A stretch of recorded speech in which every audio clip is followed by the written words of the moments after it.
ನಮಸ್ಕಾರ ವೀಕ್ಷಕರೇ, ಇದು ಹತ್ತಿಕಾಯಿ ಅಂತೇಳಿ. ಇದು ಈಗ ಬಹಳ ಅಪರೂಪ ನೋಡಲಿಕ್ಕೆ ಸಿಗುವಂಥದ್ದು.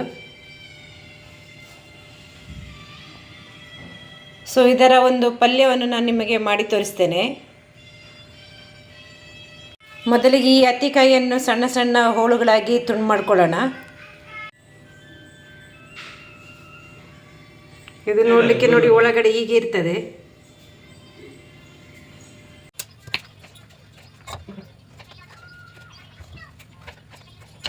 ಇದರ ತೊಟ್ಟನ್ನು ತೆಗೆದಾಗ ಅದರಲ್ಲಿ ಒಂದು ರೀತಿಯ ಹಾಲು ಇರ್ತದೆ ನೋಡಿ ಅಂತೆ. ಈ ಹತ್ತಿಕಾಯಿಗೆ ಸ್ವಲ್ಪ ಮೊಳಕೆ ಬರಿಸಿದ ಕಾಳುಗಳನ್ನು ಮೊದಲೇ ಬೇಯಲಿಕ್ಕೆ ಇಡ್ತೇನೆ. ಇದು ಮೊಳಕೆ ಬರಿಸಿದರೆ ತುಂಬ ಒಳ್ಳೆಯದು, ಇಲ್ಲದಿದ್ದರೆ ಹಾಗೆ ಬೇಕಿದ್ರೂ ಹಾಕ್ಬೋದು. ಇದರಲ್ಲಿ ಹೆಸರು ಕಾಳು ಇದೆ, ಮಟಕಿ ಕಾಳಿದೆ ಮತ್ತು ಮಸೂರಿ ಕಾಳುಗಳು ಕೂಡ ಇವೆ, ಎಲ್ಲ ಮೊಳಕೆ ಬರಿಸಿದ್ದು. ಈ ಕಾಳುಗಳನ್ನು ಹಾಕಿದರೆ ಒಂದು ರೀತಿಯ ಟೇಸ್ಟ್ ಕೂಡ ಬರ್ತದೆ ಹತ್ತಿ ಕಾಳಿಗೆ. ಇದನ್ನೀಗ ನಾನು ಮೊದಲು ಬೇಯಲಿಕ್ಕೆ ಇಡ್ತೇನೆ.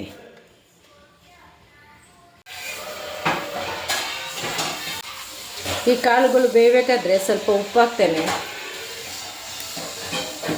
ನೋಡಿ. ಈಗ ಕಟ್ ಮಾಡಿದ ನಂತರ ಸ್ವಲ್ಪ ಕಪ್ಪು ಕಪ್ಪು ಹಾಕ್ತದೆ, ಯಾಕೆಂತೇಳಿದರೆ ಇದರಲ್ಲಿ ಕಾನೀರಿನ ಅಂಶ ಜಾಸ್ತಿ ಇರೋದರಿಂದ ಬೇಗ ಕಪ್ಪಾಗ್ತದೆ ಇದು. ಈಗ ಇದನ್ನು 2-3 ನೀರಿನಿಂದ ತೊಳೆದುಕೊಳ್ಬೇಕು.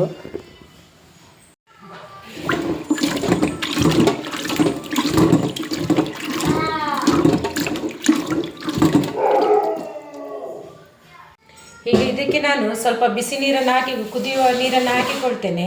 ಏಕೆಂದರೆ ಇದರಲ್ಲಿ ಕಾನೀರಿನ ಅಂಶ ಜಾಸ್ತಿ ಇರೋದರಿಂದ ಈ ಕಾನೀರೆಲ್ಲ ಹೋಗಬೇಕು.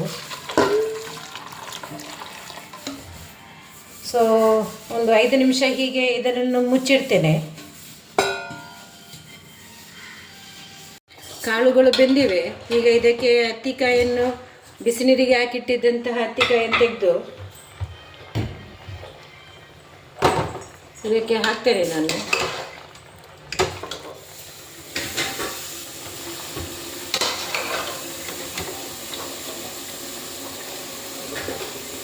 ಸರಿಯಾಗಿ ಮಿಕ್ಸ್ ಮಾಡಿಕೊಂಡು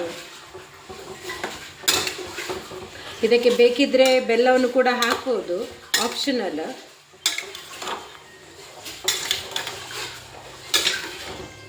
ಸ್ವಲ್ಪ ಅರಿಶಿನ ಪುಡಿ ಹಾಕುವ, ಒಂದಿಷ್ಟು.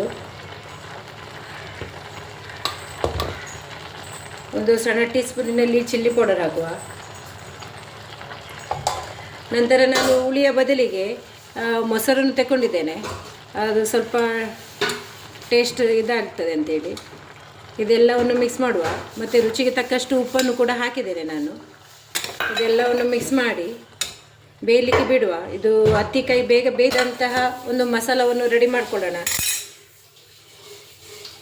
ಮಸಾಲ ಮಾಡಲಿಕ್ಕೆ ಒಂದು 4-5 ಗಾಂಧಾರಿ, ಇದಕ್ಕೆ ನಾವು ಕೊಂಕಣಿಲಿ ಜೀರಿಗೆ ಮಿರ್ಸಂಗ್ ಅಂತೇಳಿ ಕೂಡ ಹೇಳ್ತೇವೆ. ಸೊ 1 ಚಮಚ ಸಾಸಿವೆ, 1 ಚಮಚ ಜೀರಿಗೆ ಮತ್ತು ಸ್ವಲ್ಪ ತೆಂಗಿನಕಾಯಿಯನ್ನು ಹಾಕಿಕೊಂಡು ತರಿಯಾಗಿ ಗ್ರೈಂಡ್ ಮಾಡಿಕೊಳ್ಬೇಕು. ಇದಕ್ಕೆ ಯಾವುದೇ ನೀರನ್ನು ಕೂಡ ಮಿಕ್ಸ್ ಮಾಡಬಾರ್ದು, ಹೀಗೆ ತರಿಯಾಗಿ ಗ್ರೈಂಡ್ ಮಾಡ್ಕೊಳ್ಳೋಣ. ಈಗ ಈ ಹತ್ತಿಕಾಯಿ ಎಲ್ಲ ಬೆಂದಿದೆ. ಈ ಎಲ್ಲ ಮಸಾಲವನ್ನು ಹಾಕಿಕೊಂಡು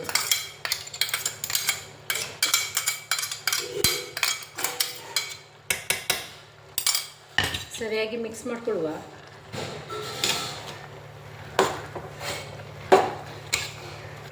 ಇದನ್ನು ಸ್ವಲ್ಪ ಹೊತ್ತು ಹಾಗೆ ಬೇಯಲಿಕ್ಕೆ ಬಿಡುವ. ಈಗ ಇದಕ್ಕೆ ಒಂದು ಒಗ್ಗರಣೆ ರೆಡಿ ಮಾಡಿಕೊಳ್ಳುವ. ಎಣ್ಣೆ,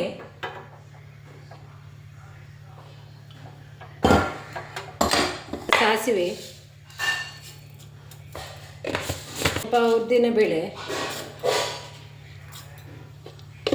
1-2 ಮೆಣಸು ಮತ್ತು ಕರಿ ಲೀವ್ಸ್,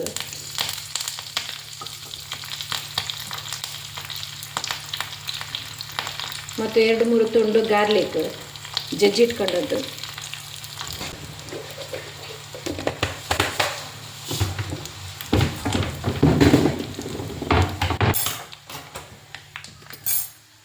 ನಂತರ ಈ ಹತ್ತಿಕಾಯಿ ಪದಾರ್ಥಕ್ಕೆ ಹಾಕಿಕೊಳ್ಳೋಣ.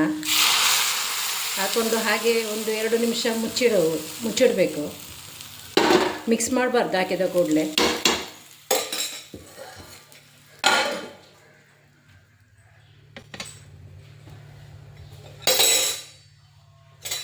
ಮಿಕ್ಸ್ ಮಾಡ್ಕೊಳ್ಳೋಣ. ಹಾಕಿದ ಎಲ್ಲ ಒಗ್ಗರಣೆನೆಲ್ಲ ಮಿಕ್ಸ್ ಮಾಡಿಕೊಂಡು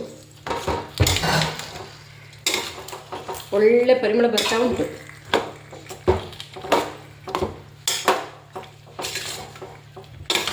ಇದು ಚರ್ಮ ರೋಗಗಳಿಗೆಲ್ಲ ಭಾಳ ಒಳ್ಳೆಯ ಮದ್ದು. ಇದು ಹತ್ತಿಕಾಯಿ ಇದೆಯಲ್ಲ, ಹತ್ತಿಕಾಯಿಯನ್ನು ಚರ್ಮ ರೋಗಗಳಿಗೆ ಉಪಯೋಗಿಸ್ತಾರೆ. ಆಯುರ್ವೇದದಲ್ಲಿ ತುಂಬ ಮಾನ್ಯತೆ ಕೂಡ ಇದೆ. ಸೊ ಇದು ಸಿಕ್ಕಿದಾಗ ಉಪಯೋಗ ಮಾಡಿಕೊಳ್ಳಿ. ಕೆಲವರಿಗೆ ಇದರ ಉಪಯೋಗಗಳು ಗೊತ್ತಿಲ್ಲ. ಸೊ ಇದೀಗ ಸಿಗೋದು ಕೂಡ ಭಾಳ ಅಪರೂಪ. ನಮ್ಮ ಹತ್ತಿಕಾಯಿ ಪದಾರ್ಥ ರೆಡಿಯಾಗಿದೆ. ಸೊ ಎಲ್ಲರೂ ಟ್ರೈ ಮಾಡಿ ಸಿಕ್ಕಿದಾಗ. Thank you for watching.